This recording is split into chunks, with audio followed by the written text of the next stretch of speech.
I want to thank everybody for coming out the news conference today. I have with me Councilmember Soria, who represents District 1. Also, we have Councilmember Arias, who represents District 3, our police chief, Paco Balderrama, and our city manager, Tommy Escueda. And I wanted to just start out by telling you the purpose of this news conference today stems from the ongoing concerns that we are seeing with the protests that are occurring in the Tower District. As you know, about 3 months ago, there were a group of individuals who began to protest in the Tower District. They identify themselves as Save the Tower group. They've been conducting peaceful protests each and every Sunday at that location. Unfortunately, their peaceful protests have attracted other individuals out there that are counter-protesters. And those counter-protesters have allowed or placed themselves in very, very close proximity to the Save the Tower protesters. There's been much in the way of verbal altercations that have occurred out there over the last few weeks. This counter-protesters most recently have included the Proud Boys. As many as 50 or 60 of them this past weekend who showed up at this location. Their attire consisted of them wearing a ballistic vest as well as tactical vest. They had exposed hunting knives on their sides in sheaths. And they also, many of them were had in their possession tear gas or mace. The Proud Boys were very, very vocal, very threatening, and very intimidating towards the Save the Tower protesters who were also there. And there were some verbal altercations that occurred on both sides. This past Sunday, there was a physical confrontation that occurred involving a female who was pregnant. According to this female, she was pushed by one of the Proud Boys. There was intervention by one of the officers who happened to be there. According to her, had that officer not been there, it would have been much worse. And fortunately, she did not become seriously injured, but did need to go to the hospital to be checked out to make sure that her baby was okay. I spoke to her last night on the phone. We had a District 1 meeting with Councilmember Soria. We had over 100 people on that district meeting, Zoom call, and she had shared with us what had occurred to her, and there were several other people on that call that also expressed their concerns and anger with what had occurred this past Sunday. Again, I spoke with her after the meeting on the phone at length, and during that time she broke down crying. And was very, very concerned for her safety and said she would not be going out there because it was not worth jeopardizing or compromising the safety of her unborn child. And so it is a matter of time.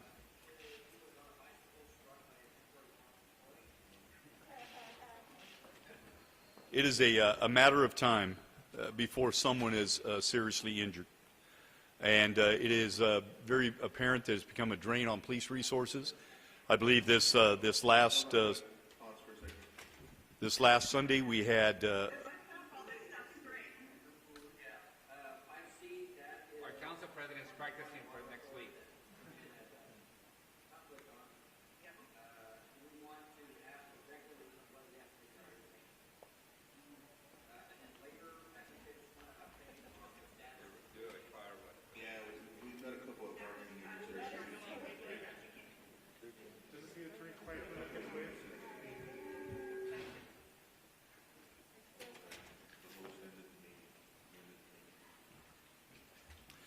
So this past Sunday we had approximately 30 police officers who were out policing the Tower protest, and thankfully there were that many officers there based on the number of folks that were there. They were there for 30 hours. Several hours. And what we have received since that time is several complaints from protesters who were at that location. Some of the complaints were police were taking sides, and that was from both sides. The Proud Boys stating that, as well as the folks who represented Save the Tower. And there was also complaints that our police officers were not responsive. And our police chief is going to talk about that today. The purpose of me standing here today with our council members and the police chief is simply this. We want to send a very strong message that intimidation tactics will not be tolerated. And that starting this Sunday, there will be a much different approach to policing this event. The physical barriers will be present that will allow for a physical separation between the protesters. And again, officers will be much more diligent looking for criminal behavior. And they will, in fact, take enforcement action. And Chief Balderrama will be talking about that shortly. I also want to clarify or to state this. The city of Fresno supports the right to free speech and assemble. These demonstrations will be done safely. It's imperative, though, that the people who participate be free of fear and be free of intimidation. And in addition, the events, the protests, need to be conducted in a very respectful manner. And our police officer who attends on this week, there will be a briefing. Chief Balderrama will attend that briefing. And he is going to make absolutely certain that every police officer there understands what the plan and the operation is going forward. And so, again, he's going to talk about that shortly. But now I want to have Councilmember Soria come up and share her thoughts. Esmeralda. Thank you, Mayor, and I'll keep my mask on since we can't change it, but if you guys could hear me. I'm just proud to be here with the Mayor and the Councilmember Arias, who I share the Tower District with, and also our Chief of Police. It is important that we do send that strong message, not just to the outsiders, those Proud Boys that are coming and terrorizing our community and terrorizing families, but that the community also hears loud and clear that we're going to do everything to ensure that our city is safe, that the Tower District is safe, that the families, the parents, the children, regardless of who you are, LGBTQ+, that you're going to feel safe in your neighborhood, that you are going to feel safe if you are there participating in the peaceful protest, or if you decide to go and visit one of the restaurants or the businesses there in the community, or if you're simply walking your dog. We heard loud and clear from community members, and I am proud that over the last few days I've been talking to these community leaders that have been out there concerned. And those stories that were shared last night in this District 1 community meeting were very troublesome. In particular, as the Mayor mentioned, the young woman that was pregnant. No pregnant woman should ever have to be harassed by a Proud Boy or any person when the pregnancy can be jeopardized. And so I'm glad that there was some intervention, but I want to make sure, and like I told the young woman, that should never, ever happen in our community. And so I'm here to stand in strong support of sending that message to those folks that don't belong in our city, that are just causing terror, that are being hateful. Our LGBTQ community feels attacked because they have been called gay slurs, hateful slurs, and we're not going to stand for that. So I denounce every bit and ounce of hate that has precipitated because of the concerning issue that started earlier this year. So there's no room for hate in Fresno.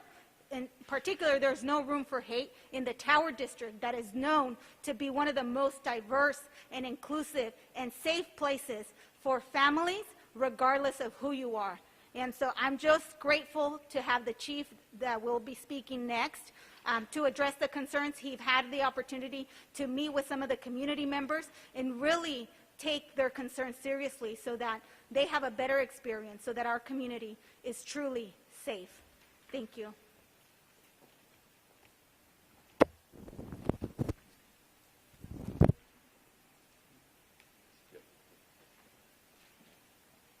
I was supposed to be the eye candy for the mayor today, but it seems that this matter is way too serious for us simply to stand silently as folks from out of town drive in and attempt to intimidate and threaten our residents. So let me just make this simply this clear. This Sunday, we have been very intentional as elected officials not to attend a peaceful protest of the tower, because we're allowing the process to work through itself and ensuring that the peaceful protest continues without interruption, without undue influence. But the events of last Sunday crossed the line. Same line that was crossed when people came to my house, same line that was crossed when folks are accosting us as we're with family and friends. It's the same basic humanity that is not being honored. And so the one message I have for the residents of Tower District and Fresno and those Proud Boys that come from outside to threaten our residents is on this Sunday, we will be there. I will be there, the chief of police will be there, and the mayor will be there, and we will be standing to ensure that our residents feel safe, are not threatened, are not intimidated, and that the police department keeps the peace for everyone's safety. It's not there to be in support of the rezone conversation. It's there to ensure and be in support of our Tower residents who have a right to peacefully protest in their own city without fear of a threat or intimidation or anybody carrying knives to promote hate against them. Thank you.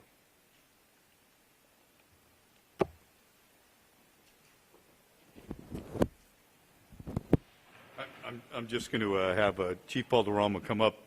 I do want folks to know throughout Sunday he was monitoring every single step of the way, every part of that protest, and was providing me with information as to the progress. So very grateful for his engagement, and I'm looking forward to what he's going to be saying today. Thank you, Mr. Mayor.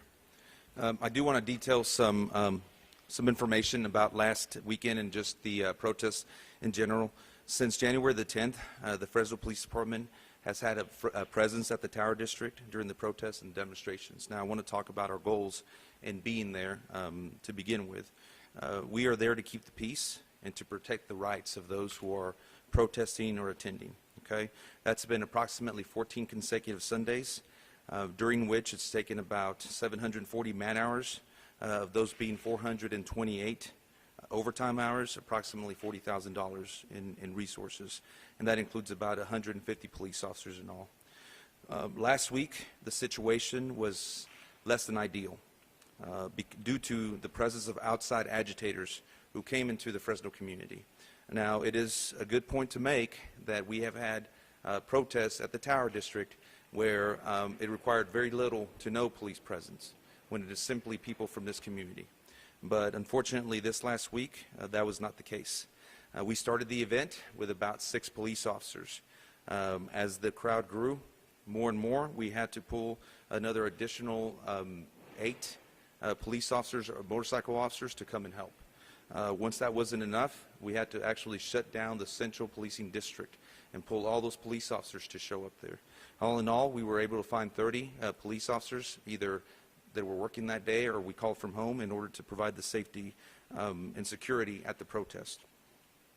I have had multiple conversations with people who either live in the Tower District, represent people in the Tower District, are community members who have been organizing the protests, and a lot of people have reached out to me personally through social media, and some of them want to remain anonymous, and they have voiced some of their concerns.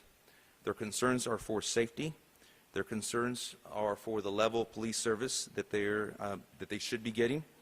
And my message is, we have heard you loud and clear. Although I cannot detail specific police tactics, I can tell you that based on the feedback that I've received from my legal team, we are formulating a plan. That plan will include increased level of safety for people involved, to include bike officers as escorts. So we will have a stronger police presence. We will have officers on bikes allowing people to go back to their vehicles after the protest so they feel safe. We will also have adequate measures in order to separate the groups. We can do so legally, and we're going to do that because not separating them did not work on Sunday, so we don't intend on doing that again. So we will not tolerate the violation of the law, and things that we will cite people and arrest people for are trespassing, destruction of property, vandalism, assault, just to name a few. So as police chief, I have the obligation to protect the First Amendment rights of all, whether they live here or whether they don't. But we're also going to allow people to exercise their rights safely and freely. So with that being said, I'd like to open any questions that you guys might have in reference to this weekend's protest. Chief, you have said in the past that you're trying to reorganize the police department to make sure there are more bodies on the streets, and you've also said that we've mostly burned through the overtime hours for the force of the entire year. How much are these protests contributing to that overtime pay being burned through, and how is it going to impact how you're reorganizing? Yeah, so it is taxing on resources, but like I said, it's cost up to this point approximately $40,000. That's really a very small part of my overtime budget, and quite frankly, it's well worth it. So I have a commitment from the city manager to allow the police department additional funds. We're going to need them to finish out the year. So that's not something that I'm not focused on saving money. I'm focused on increasing safety. I'm also wondering what is causing people on both sides to say that the officers are supporting the opposite side. Well, I think there's a lot of things, and unfortunately, the protests here in Fresno at the Tower District is about zoning. Okay, that's what it's about. But unfortunately, other groups have made this kind of a national stage for other political reasons, and those really aren't compatible.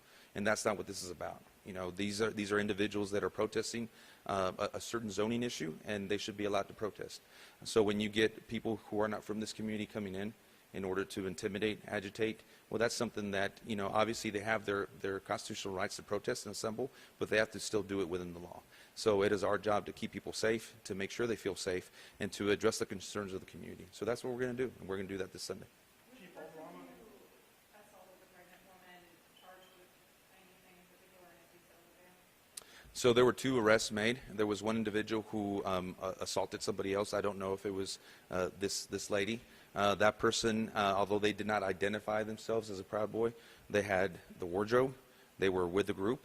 So in my mind, they are part of that organization. And then a second individual was pulled over on traffic and had some felony violations, and both of them were arrested. I don't know if they're still in jail.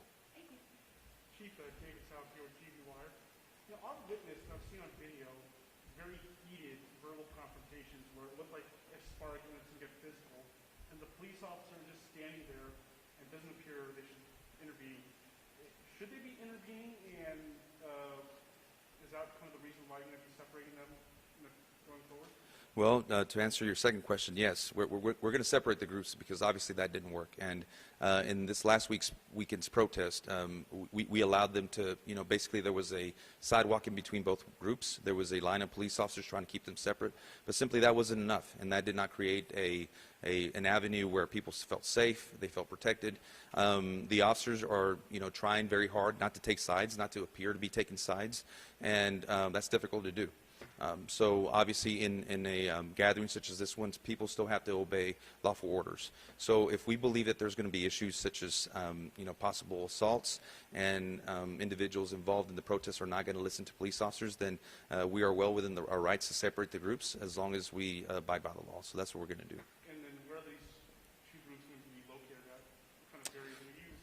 Okay, well, that's part of the planning, and we haven't worked all those details out, but there will be barricades, and they will be separated. And then what about the media? Is the media able to be wherever they want to cover the event? We will have a media area where you guys can come out and interview or do whatever.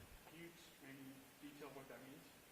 Media area? Oh, yeah, it means that you're going to have access to the event, but obviously we have to keep the 2 groups separated.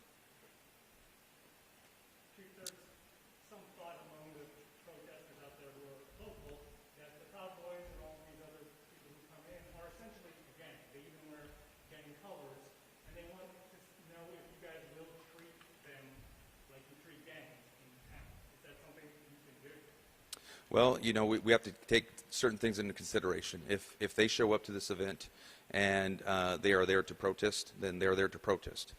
We cannot ask them to leave or forcefully move them simply because they're part of this organization. But obviously our job is also to keep people safe. And if we see anything that is alarming, such as weapons being carried, that was one of the cases here this last weekend, is a convicted felon had in possession some CS gas. Well, that's a felony in the state of California. So we took action we placed them under arrest and they went to jail.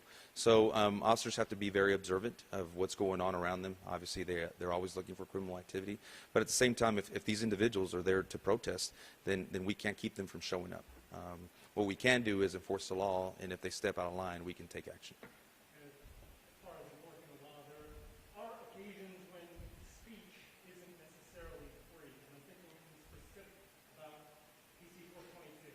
And when does the intimidation or the threats from one group become criminal?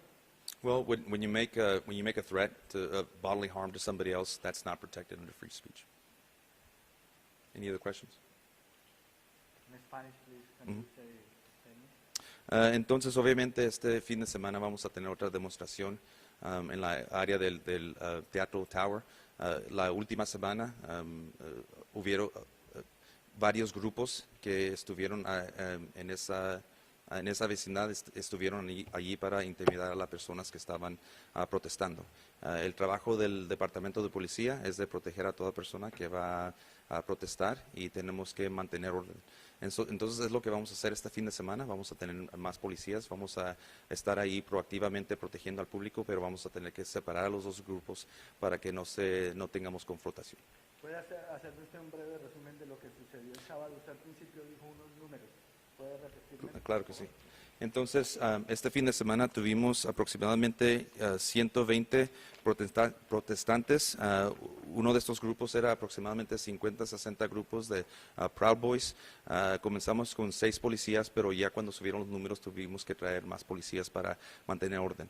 Entonces, después de eso, subieron los números de los policías hasta 30, pero de tal manera hubo violaciones de la ley. Hubo por lo menos 2 asaltos y queremos que eso no pase este fin de semana. Vamos a tener más policías y vamos a separar estos grupos para mantener la orden. ¿Hubo personas arrestadas? Fueron 2 personas arrestadas, 2 fueron partes de este grupo Proud Boys. Uno tenía gas y es una persona que ya ha ido a la prisión y obviamente eso es contra la ley en el estado de California. Y también otra persona que asaltó a alguien más. Entonces esas 2 personas fueron arrestadas. Entonces, ustedes están previniendo más que va a haber más protestas, ¿eh? Van a haber más protestas. ¿Quién va a estar ahí? Nosotros no sabemos todavía. ¿Cuál es el mensaje que le envían a la comunidad de Fresno? Bueno, el mensaje es que tenemos que mantener la orden, que toda persona tiene el derecho de protestar, de asamblarse, pero tienen que hacerlo esto adentro de la ley. Entonces, el Departamento de Policía de Fresno está aquí para mantener orden y para proteger los derechos de cada persona.